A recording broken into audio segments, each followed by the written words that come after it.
മഹാരാഷ്ട്ര ഉൾപ്പെടെ രാജ്യത്ത് ലോക്സഭാ തെരഞ്ഞെടുപ്പിന്റെ 6 ഘട്ടങ്ങൾ പൂർത്തിയായി കഴിഞ്ഞു. 7ാമത്തെയും അവസാനത്തെയും ഘട്ടം ജൂൺ 1 നടക്കും. ലോക്സഭാ തെരഞ്ഞെടുപ്പിന്റെ ഫലം ജൂൺ 4 പ്രഖ്യാപിക്കാനിരിക്കുകയാണ്. രാജ്യത്തിന്റെ മുഴുവൻ ശ്രദ്ധയും ഈ ഫലപ്രഖ്യാപനത്തിലേക്കാണ്. അതിനിടെ BJPക്കെതിരെ ഞെട്ടിക്കുന്ന ആരോപണവുമായി ശിവസേന ഉദ്ധവ് താക്കറെ വിഭാഗം രംഗത്ത് വന്നിരിക്കുകയാണ്. വോട്ടെടുപ്പ് തീയതികൾ പൂർത്തിയാക്കിയ ശേഷം EVM മെഷീനുകൾ സ്ട്രോങ് റൂമിൽ സൂക്ഷിച്ചിരിക്കുകയാണ്. 24 മണിക്കൂറും പ്രവർത്തിക്കുന്ന സുരക്ഷാ സേനയെയും സ്ഥലത്ത് വിന്യസിപ്പിച്ചിട്ടുണ്ട്. CCTV ക്യാമറകളും സ്ഥാപിച്ചിട്ടുണ്ട്. ജൽഗാവിലെ വഖർ കോർപ്പറേഷന്റെ ഗോഡൌണിലാണ് ഈ സ്ട്രോങ് റൂം ഒരുക്കിയിരിക്കുന്നത്. എന്നാൽ ഈ സ്ട്രോങ് റൂമിൽ ചില അട്ടിമറികൾ നടത്താൻ BJP ശ്രമിച്ചു എന്നതാണ് ശിവസേന താക്കറെ ഗ്രൂപ്പ് നേതാവായ ഉന്മേഷ് പാട്ടീൽ പറയുന്നത്.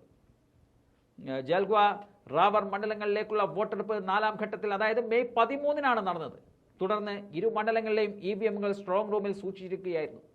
മെയ് 26 രാവിലെ 9 മണിക്ക് 4 മിനിറ്റ് നേരം CCTV ഡിസ്പ്ലേ സ്വിച്ച് ഓഫ് ചെയ്തു എന്നതാണ് അദ്ദേഹത്തിന്റെ പരാതി. മഹാവികാസ് അഘാടി സ്ഥാനാർത്ഥി കരൺ പവാർ ഇക്കാര്യം ജില്ലാ കളക്ടർമാരുടെ ശ്രദ്ധയിൽപ്പെടുത്തുകയും ചെയ്തിരുന്നു. എന്നാൽ വൈദ്യുതി ബന്ധം തടസ്സപ്പെട്ടതിനെ തുടർന്ന് ജനറേറ്ററുകളിലേക്കും ഇൻവേർട്ടറുകളിലേക്കും വൈദ്യുതി വിതരണം നടത്തുന്നതിനെ 4 മിനിറ്റ് കഴിഞ്ഞുവെന്നതാണ് അവർ പറയുന്നതും. അതിനാലാണ് ഡിസ്പ്ലേ ഓഫായതെന്നും ജില്ലാ കളക്ടർ മറുപടി പറയുന്നുണ്ട്. എന്നാൽ ഈ കേസിൽ ഞെട്ടിക്കുന്ന ആരോപണമാണ് ഉന്മേഷ് പാട്ടേൽ ഉന്നയിച്ചിരിക്കുന്നത്. BJP ഭാരവാഹികളും കളക്ടർമാരും സ്ട്രോങ് റൂമിൽ കറങ്ങുകയാണ്. കൂടാതെ ജനറേറ്റർ ബാക്കപ്പ് ചെയ്യുമ്പോൾ CCTV ഡിസ്പ്ലേ ഓഫായതും സംശയാസ്പദമാണ് എന്നതാണ് അദ്ദേഹത്തിന്റെ ആരോപണം.